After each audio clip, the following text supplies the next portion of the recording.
요즘에야 구글맵 같은 디지털 지도가 잘 되어 있지만 십수년 전만 하더라도 세계 지도는 무조건 종이지도 혹은 지구본으로 보는 게 국룰이었습니다. 그런데 그 지구본을 빙빙 돌리다 보면 이상한 땅들이 있습니다. 여긴 왜 이 나라지? 라는 생각이 드는 땅들이요. 오늘 알아볼 땅은 바로 그런 땅입니다. 여긴 왜 미국이지 하는 그곳. 엄청 추울 것 같은데 사람은 사나? 했던 그곳. 무야호의 전설이 시작된 바로 그곳. 오늘은 알래스카에 대한 이야기입니다.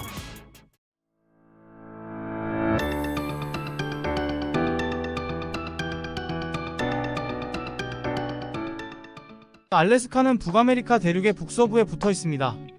미국 본토와는 상당히 떨어져 있죠. 그래서 세계 지도를 처음 보는 학생들은 알래스카가 미국 땅이라고 생각조차 하지 못하기도 하는데요. 서쪽으로는 베링 해협을 사이로 러시아, 동쪽으로는 캐나다, 남쪽은 태평양, 북쪽은 북극해와 접해 있습니다. 이렇게 알래스카는 미국의 대표적인 월경지입니다. 그런데 알래스카는 어떻게 미국 땅이 되었을까요? 빙하기 시베리아와 알래스카 사이에 베링 해협이 얼어붙으면서 유라시아 대륙과 북아메리카는 베링 육교라는 육지로 연결되었고, 대략 2만 년 전부터 인류는 알래스카에 자리를 잡았지만 실질적인 문명의 기록이 제대로 남은 것은 근대 국가가 알래스카를 지배하기 시작하면서부터입니다. 사실 알래스카는 처음엔 미국 땅이 아니었습니다. 알래스카를 국가로서 처음 지배하기 시작한 건 러시아입니다. 이때를 러시아령 알래스카라 부르는데요. 1799년부터 1867년까지 알래스카가 러시아 제국의 식민지였던 시절을 일컫는 단어입니다. 러시아령 알래스카의 기원은 그보다 수십 년 전으로 거슬러 올라갑니다. 1741년 덴마크인인 베링은 러시아 제국 표트르 1세의 명령으로 탐험대를 이끌고 북아메리카 북서부 탐험을 떠납니다. 사실 그 이전에도 여러 탐험가들이 알래스카에 도착한 기록들이 있지만 베링의 탐험이 의미가 있는 이유가 있습니다. 바로 이 해달 모피입니다. 베링은 러시아로 돌아오던 중 유명을 달리했지만 그의 선원들은 무사히 도착을 했고, 그들이 전한 알래스카의 이야기와 함께 가져온 알래스카산 해달 모피가 러시아와 유럽에서 큰 인기를 얻었기 때문입니다. 한번 알래스카산 해달 모피의 맛을 본 러시아인들은 마치 서부 개척 시대의 골드러시 마냥 모피 러시를 하기 시작했고, 이것이 러시아인들의 알래스카 정착을 더욱 가속화했습니다.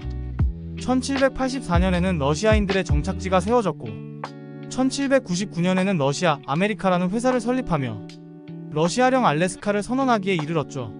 러시아인들은 알래스카에서 더욱더 많은 모피를 얻기 위해 원주민이었던 알류트족을 처참하게 수탈했고, 그 이후 수십 년간 알래스카에서 세력을 확장했습니다. 비록 알래스카에 직접 살던 러시아인 인구가 엄청나게 많지는 않았지만 그 기세가 꽤나 대단했는지 러시아인들은 놀랍게도 현재 미국의 샌프란시스코 지역까지 영역을 확장합니다. 이렇게 기세를 자랑하던 러시아령 알래스카에도 위기가 찾아옵니다. 바로 영국 미국과의 대립과 경쟁이 시작된 건데요. 지금도 캐나다 소매업의 절대 강자인 허드슨 베이 회사는 당시 영국의 영토였던 캐나다 지역의 회사였는데요. 모피 무역을 주로 하던 허드슨 베이 회사는 러시아령 알래스카와 가까운 거리에 근거지를 만들며 알래스카를 관리하던 러시아 아메리카 회사의 위상을 위협했습니다. 또 남쪽에서는 미국인들이 등장해 러시아의 여러 모피 무역 국가에서 경쟁을 하기 시작했습니다. 그 과정에서 러시아는 미국, 영국과의 갈등을 피할 수 없었는데요. 모피 거래 권리를 나눠 갖는 러시아, 아메리카 조약 등의 합의가 있었지만 대립과 경쟁은 지속되었습니다. 또 앞서 모피 러시를 일으켰던 해달, 강치 등의 동물은 모피 사냥꾼들의 과도한 경쟁에 따른 밀렵으로 급격하게 개체수가 줄어들며 러시아령 알래스카의 수익성을 계속해서 낮추었습니다.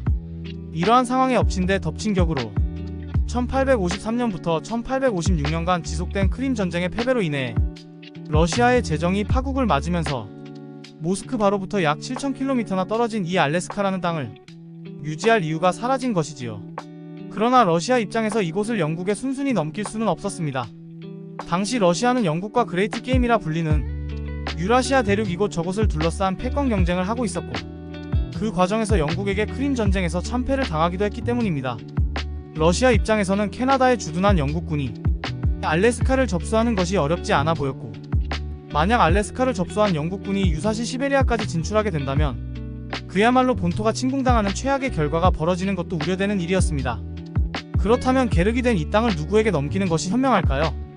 바로 미국이었습니다. 당시 미국은 영국으로부터 독립을 한 지 100년이 채 되지 않아 영국과 그다지 호의적인 관계가 아니었고, 독립 후 전쟁과 매입 등으로 영토를 크게 넓히며 이미 북아메리카 대륙의 강국으로 발돋움한 국가였습니다.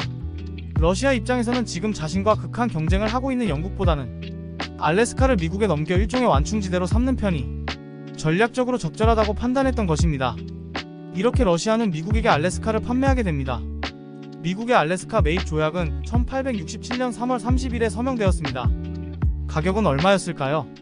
놀랍게도 1에이커당 0.42달러, 즉 약 1200평당 500원이 조금 넘는 가격이었습니다. 총 가격으로 따져봐도 현재 기준으로 약 17억 달러, 우리 돈 2조 원 정도에 불과했습니다. 지금 생각하면 거의 거저나 다름없는 가격인데요. 당시에는 이 거래를 비판하는 미국인들도 있었습니다. 쓸모없고 춥기만 한 황무지를 큰 돈을 주고 산다며 당시 조약을 체결한 미국의 국무장관 윌리엄 수워드의 이름을 따 수워드의 어리석음, 수워드의 아이스박스라고 놀리기까지 했죠. 그러나 그 이후 미국인들이 알래스카에 본격적으로 정착하기 시작하고 각종 탐사 및 채굴 기술이 발달하며 러시아로서는 정말 뼈저리게 후회할 일이 벌어지게 됩니다. 바로 알래스카가 온갖 자원의 보고였던 것입니다. 알래스카는 철, 금, 석탄, 석유 등의 자원들이 엄청나게 매장되어 있습니다. 알래스카에 매장된 각종 자원들의 가치를 수천조 원 정도로 평가하기도 합니다. 또한 1차 대전 이후 초강대국이었던 영국이 가라앉기 시작하며 세계는 미국과 소련의 양자 대결로 재편되었고 소련이 해체된 지금의 러시아도 미국과 대립하고 있는 상황인데요. 이런 상황에서 러시아의 코앞에 맞닿아 있는 알래스카의 지정학적 위치는 감히 돈으로 평가하기 쉽지 않습니다. 여기에 더해 최근 여러 나라들이 북극해에서 자신의 영향력을 확장하기 위해 노력하고 있는데요. 이러한 점에서도 알래스카는 미국의 금싸라기 땅 역할을 해내고 있습니다. 정말 러시아의 잠 못 이루는 밤이네요. 성공적으로 미국의 영토로 편입된 알래스카는 그 이후 1959년 정식으로 미국의 49번째 주가 됩니다.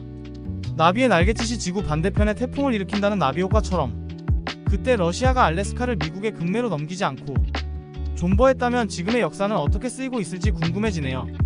오늘은 알래스카가 어쩌다 미국 땅이 되었는지 알아보았습니다. 그럼 다음번에 더 재미있는 지식 이야기로 뵙겠습니다. 유익하셨다면 좋아요와 구독 부탁드립니다. 감사합니다.